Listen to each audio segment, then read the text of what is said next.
Nuevamente le damos la bienvenida, muchas gracias por la invitación y por madrugar con nosotros también, profesor.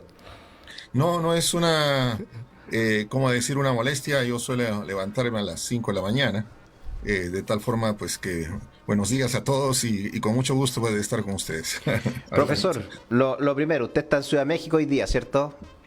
Estoy muy cerca de Ciudad de México. Otra ciudad muy grande e importante es Toluca. Esa es la capital del Estado de México. El Estado de México es uno de los 32 estados del país. Como Perfecto. somos como una federación, Ujú. pues este es uno de los 32 estados. Estoy en Toluca. Ya, perfecto. Yo como soy hombre campo, siempre me gusta preguntar el clima. ¿Cómo está el clima en México hoy día? Bueno, pues específicamente acá en Toluca está un poco frío. Toluca es la ciudad más alta de México. Ah, Estamos perfecto. a 2000 o 2800 metros sobre el nivel del mar. Mira qué De tal interesante. modo que siempre en las mañanas y en las noches hace frío y en el día, pues como en toda ciudad de altura, de sierra, pues hace calor al mediodía, el sol quema, digamos, ¿no? Ah, perfecto, ¿viste? Sí, interesante. Es interesante saber el clima de cada lugar, a mí me interesa siempre.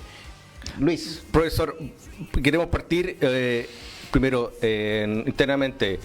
¿Cómo ve usted, vamos a partir de lo general, ahí a bajar un poquito a nuestros vecinos, cómo ve en general la visión de usted los procesos democráticos en Latinoamérica? Porque hemos tenido que eligen de una tendencia política y después se vuelca automáticamente a otra tendencia política de la vereda al frente y no hay una consecuencia directamente de eso. ¿Cómo ve usted que en Latinoamérica está llevándose eso a cabo, esos procesos democráticos? ¿Lo ve, lo encuentra que está en un proceso normal, es parte de la dinámica, afianza o no la calidad de la democracia? ¿Cómo lo ve usted? Bueno, si podríamos dar un titular o un par de palabras, como decimos en la academia, keywords, palabras claves para definir algún desarrollo académico sobre el concepto o sobre la realidad de la democracia, podríamos hablar de erosión de la democracia o también de autocratización. Quiere decir que en los últimos años, en la última década, y esto sobre todo a partir de la pandemia, es que en el mundo, uno, en América Latina, dos, y también en Chile, tres, por fijar un país en esa misma secuencia, hay un debilitamiento de la democracia. Ese debilitamiento de la democracia se expresa al menos en cuatro características. Uno, se ha debilitado el, uno de los rasgos importantes de la misma, que es la representación.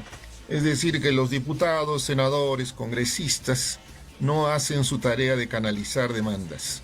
Y esto se traduce en una baja percepción, una mala opinión de la ciudadanía respecto no solo de los representantes oficiales, congresistas, sino de los partidos políticos. En segundo lugar, este debilitamiento de la representación genera populismos, es decir, el que trata de canalizar la demanda de la gente son determinados líderes, ya no de los partidos tradicionales, que también disminuye en la opinión pública, sino pues de outsiders, de gente nueva, que promete lo que los políticos tradicionales no cumplen. Y eso implica este es un tercer elemento, una volatilidad electoral. ¿Qué significa una volatilidad electoral? Es lo que han tenido ustedes hace un par de semanas. Es decir, la opinión de la gente cambia de una elección a otra casi radicalmente.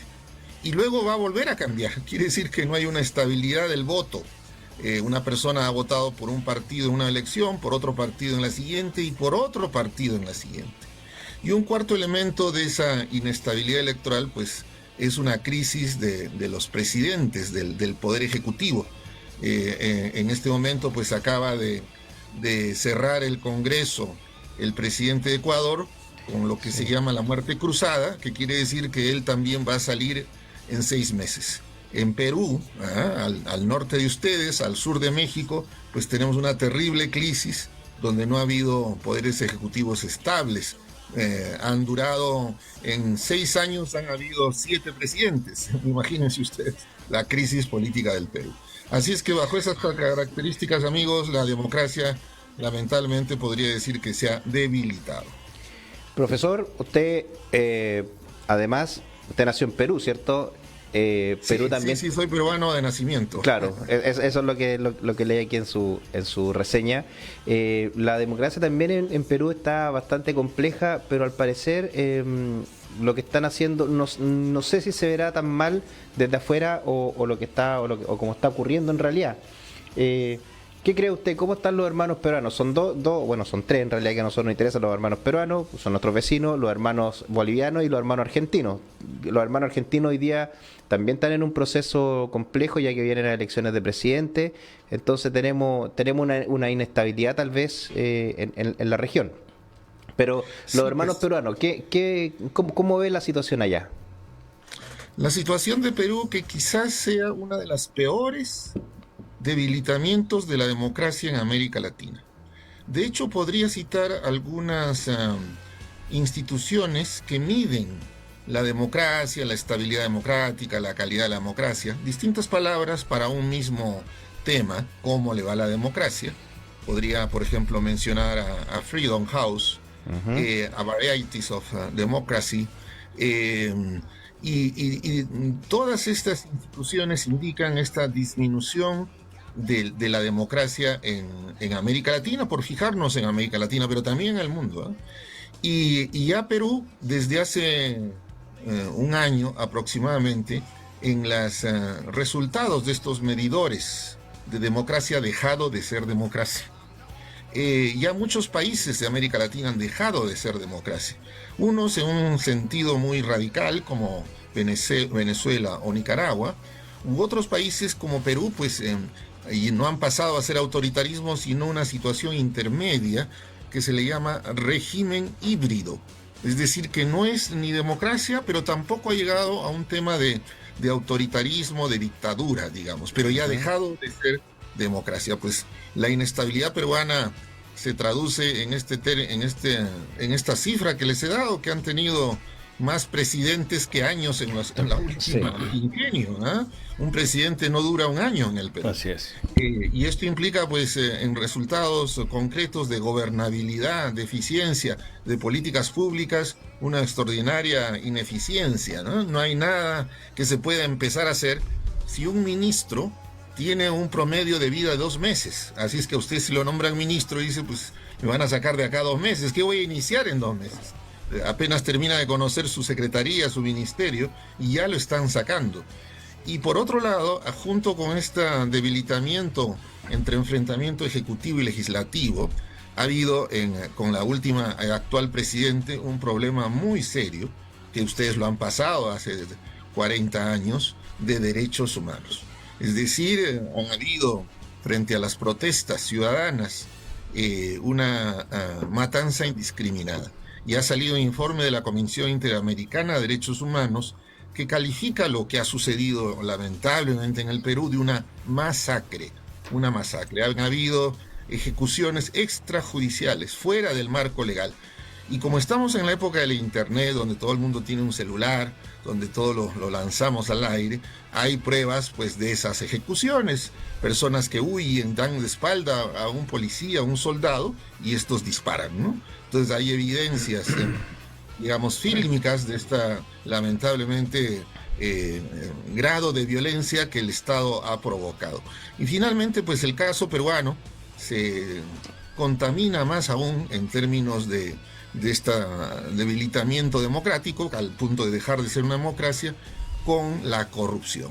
Tenemos, y el Perú a veces lo menciona tanto en un sentido positivo como negativo, 4 presidentes presos en la cárcel.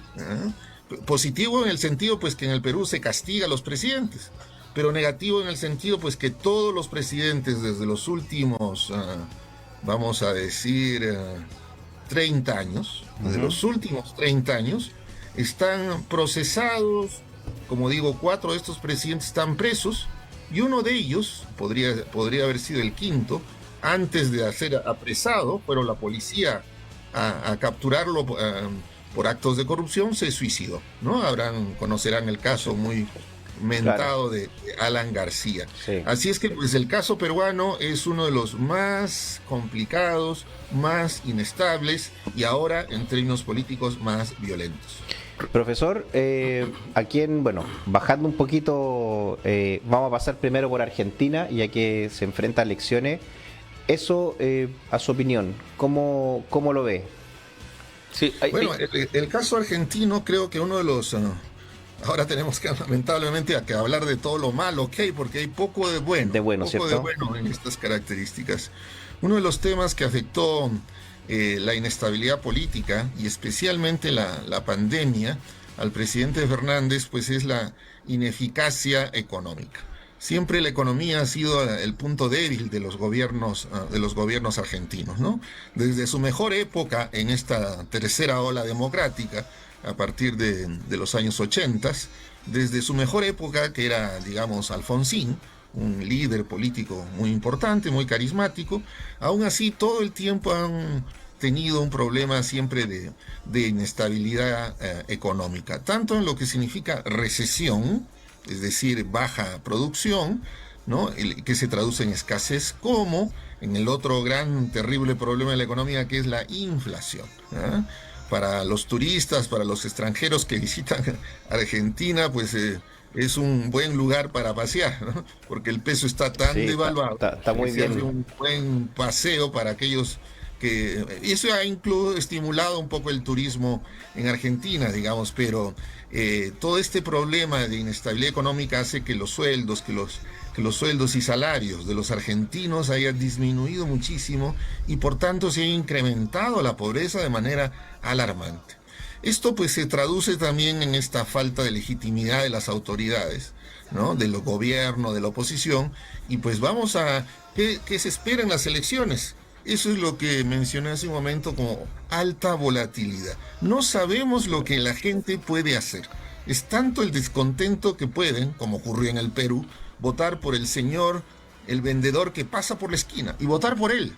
Un señor que no tiene idea de la política, como Profesor, ocurrió con presidente Castillo. Esa es la situación argentina. una consulta. Dentro de esta volatilidad que hay en los diferentes vecinos de Latinoamérica, que pasan de una tendencia política a otra, hay diferentes encuestas, y usted me lo puede ratificar, que a los ciudadanos latinoamericanos le han preguntado: ¿usted prefiere un gobierno democrático o un gobierno que no alcance ese nivel democrático óptimo, pero sí que le resuelva las cosas? Y en eso han habido diferentes estudios de centros de estudio que han avalado eso. ¿Sí? No tan democrático, pero sí que me resuelva el día a día y tenga cierta tranquilidad, estabilidad económica, seguridad. ¿Cómo ve esa situación hoy día que los que somos defensores de la democracia, de los que estamos por la calidad de la democracia, es un indicador bastante complicado para nosotros que un estudio lo diga de tal forma? Eso en una línea, y dos, que solamente en las democracias no solamente ir a votar. Yo creo que hoy día también debe existir el control ciudadano en temas, para que no esté tanto el nivel de corrupción, es decir, debe ir un poco más allá del control ciudadano. Esas dos instancias se las dejo a usted. Sí, buena pregunta. No solamente en los medidores de la democracia, esta pregunta lo ha hecho uno, se han repetido en varias instituciones que miden la opinión pública. Una de ellas es chilena, el Latinobarómetro. Y efectivamente, este es un indicador que señala este debilitamiento de la democracia desde el punto de vista de los ciudadanos. Es decir, nosotros los ciudadanos estamos prefiriendo, en términos de opinión política, que alguien nos resuelva el problema, como dices, del día a día, aun cuando no sea bajo un criterio democrático, es decir, aun cuando no sea un presidente electo. Este indicador, estas encuestas de opinión pública, pues se toman año a año, ¿no? Y en el caso del Latinobarómetro, esta pregunta en específico, el problema está que la tendencia en América Latina es que se incrementa la gente que prefiere un gobierno, hablándolo muy abierta, sencillamente, un gobierno dictatorial que le resuelva los problemas. Los países que más han subido en este indicador, ¿no?, de preferencias autoritarias desde los ciudadanos es Perú y México. Los países que más se mantienen rechazando una opción autoritaria es, en primer lugar, Uruguay, y Costa Rica, ¿no? Hay otros países de una situación intermedia, digamos, ¿no? Pero bueno, en general el promedio de la respuesta a esa pregunta es que se ha incrementado y esto es una mala noticia, ¿no? Sí. Oye, La otra pregunta, usted estuvo un tiempo acá en nuestro país, nosotros vivimos un proceso eleccionario, ¿cómo desde su mirada, desde que ahora que está en México, cómo vio desde que hizo su maestría acá, ahora está observando desde fuera de nuestro territorio, de nuestra casa, las elecciones que nosotros teníamos un proceso constituyente? Porque nosotros, como le decíamos a Pablo anteriormente, nosotros analizamos la política interna, pero estamos acá adentro. Vivimos el día a día, lo comentamos, tenemos nuestros problemas diarios. Pero ¿cuál es su mirada, qué es lo que se comenta desde afuera, su visión de nuestro proceso constituyente? Sí, quisiera decir muy brevemente en términos de vuestra amable reseña de mi trayectoria curricular, es que mi especialidad es política comparada. Sí. De tal modo de que yo estoy observando de manera más rigurosa, académica, lo que ocurre en los diversos países de América Latina, de tal forma de poder estar matizando lo que uno ve en su país, pero luego al no compararlo con otros piensa que es un caso único. Toda la gente piensa que su país es único, extraordinario. Solo acá sucede estas terribles cosas, ¿no? O a veces al revés, ¿no? Las cosas buenas piensan que solamente es propio del país, ¿no? Por eso muchos países tienen una frase similar, como por ejemplo, que Dios es chileno, o que Dios es peruano, o que Dios es mexicano, ¿no? Esto es la idea de una singularidad que en realidad no existe, pues no hay que verlo en una perspectiva comparada, ¿no? En política comparada decimos que si una persona solo conoce su país, si un chileno solo conoce Chile, en realidad no conoce Chile, ¿no? Es decir, uno tiene que verlo siempre desde la comparación, incluso desde fuera de Chile, para ver cuál es el impacto de lo que sucede. Efectivamente, pues yo viví el siglo pasado, fíjense ustedes, hace muchos años, entre el año 97 y 99, casi 3 años en Chile. Fue una grata parte de mi vida estar viviendo en Chile, Santiago, y conocer algunas de las ciudades de Chile, sobre todo el norte. Estuve haciendo la maestría e incluso estuve como un año como profesor ya estable de la Universidad de Chile. Pero bueno, y eso me permitió conocer a muchos amigos chilenos. Estoy muy vinculado a gente como ustedes en términos de amistad, y a políticos chilenos. Trabajé en una tesis sobre la transición democrática y me hice muy amigo y fui muy seguidor y hasta fan del presidente don Patricio Aylwin. También he conocido e invitado a México al presidente Ricardo Lagos, a la presidenta Michelle Bachelet. Entonces tengo una relación muy estrecha, personal y también académica con Chile.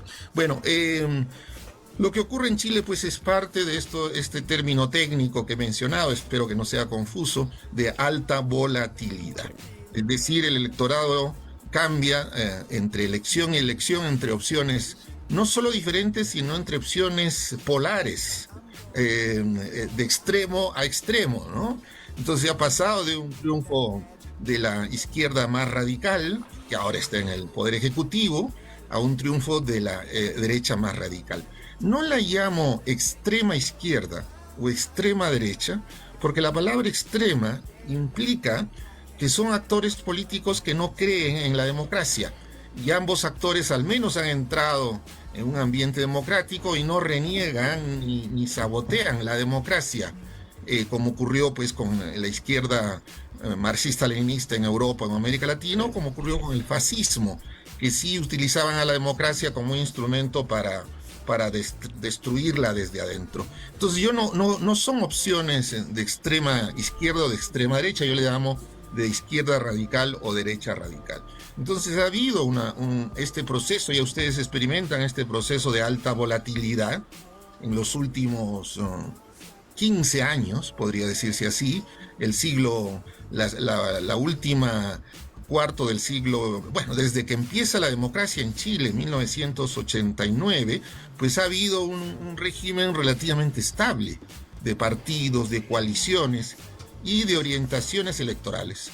Pero ahora pues ha sucedido ya de hace un poco más de una década estas volteretas, no sé si se entiende la palabra, pasos de un extremo, bueno, no de un extremo en términos antidemocráticos, de un espectro muy radical en el electorado chileno. Y esto va a seguir, esto no es una situación. Pero esta característica, estimados colegas, no se da solo en Chile, se da en toda América Latina. Entonces Uruguay ha pasado de 20 años de gobiernos de izquierda a un gobierno de derecha. Profe, Una esto victoria será de la derecha muy rotunda, ¿no? Contra toda la coalición de izquierda. Y esto ha venido pasando en el resto de América Latina. No es una característica propia de los chilenos, ¿no? Y esto, profe, ¿esto será por un cambio generacional? ¿A qué se debe este cambio de inestabilidad de los electores? Porque hoy día el elector dice: hoy día voto por este, al día siguiente voto por el otro. ¿A qué cree usted que se debe este cambio de las personas? Definitivamente no es por un tema generacional. La estabilidad política, en este caso la estabilidad democrática, donde sí efectivamente hay cambios de un gobierno a otro, es lo que en ciencia política denominamos alternancias, ¿no?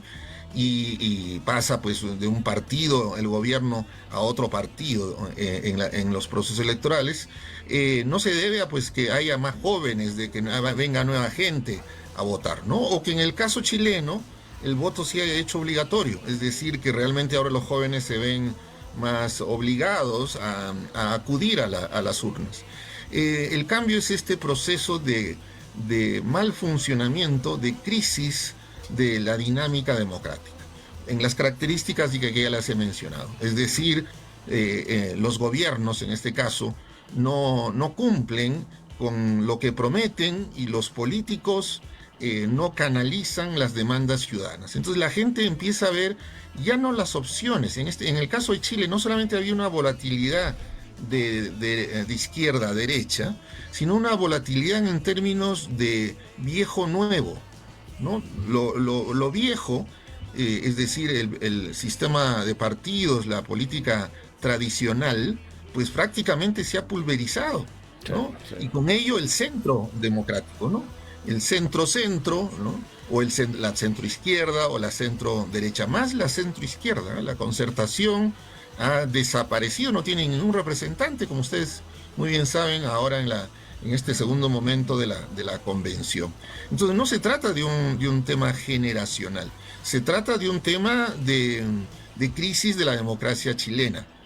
Chile, si también lo medimos en todas las instituciones que miden las democracias, también ha retrocedido en su calidad democrática. De hecho, Chile siempre ha estado en los primeros lugares de calidad democrática en estas mediciones que se hacen juntamente con Uruguay y con Costa Rica. Ya no lo está, ya no está en un alto nivel de democracia, de calidad democrática. Así es que no es un tema de que los jóvenes hayan entrado a la arena política. Profesor, el tiempo de televisión pasa corriendo. Yo creo que se hizo muy corto. Primero, le quiero muchísimo agradecer que haya aceptado la invitación a hablar con nosotros, con el matinal, a hablar de política comparada, que es su especialidad, de cómo están nuestros vecinos, qué es lo que se viene en el futuro en política, porque hay gente que dice: no, a mí no me interesa la política repercute para cada uno de nosotros en el día a día, en la toma de decisiones, instar en que los procesos democráticos tienen que estar, no solamente ir a votar es parte de la democracia, sino que debe haber un control ciudadano para disminuir la corrupción, el control presupuestario. Así que le queremos agradecer su tiempo, su dedicación, la invitación que hizo con nosotros. Así que, profesor, desde ya muy, muy agradecido con usted. Muchas gracias. Acabas de mencionar, le tomo 30 segundos más, que uno de los temas de crisis de la democracia, disminución de la calidad de la democracia, es la disminución de la participación ciudadana en asuntos públicos, en asuntos políticos. Esto es un tema que también no lo he mencionado, pero ahora cerrando has tenido el tino de mencionarlo. Pero bueno, agradecerles a ustedes y decirles pues que cuentan con mi mayor disponibilidad en seguir conversando sobre la política en América Latina, y Chile en perspectiva comparada, es decir, qué ocurre en Chile que ocurre de igual manera o quizás de maneras diferentes en otros países. Claramente lo vamos a contactar de nuevo, profe, para tener otra entrevista que me pareció muy interesante. La gente estaba opinando acá, pero el tiempo se nos hizo muy corto, así es que desde ya lo dejamos invitado para estar nuevamente con nosotros. Desde Concepción, usted imagino que sabe dónde estamos ubicados Sí. al sur de Chile, a 500 kilómetros de Santiago, así es que lo dejamos invitado nuevamente al matinal y obviamente a Concepción cuando esté por estos lados lo recibimos gratamente. Muchas gracias. Un fuerte abrazo para todos los chilenos y chilenas y especialmente para amigos y amigas que tengo allá muy queridos. Muchas gracias, profe. Muchas Que esté gracias, muy bien. profesor. Listo. Chao, chao.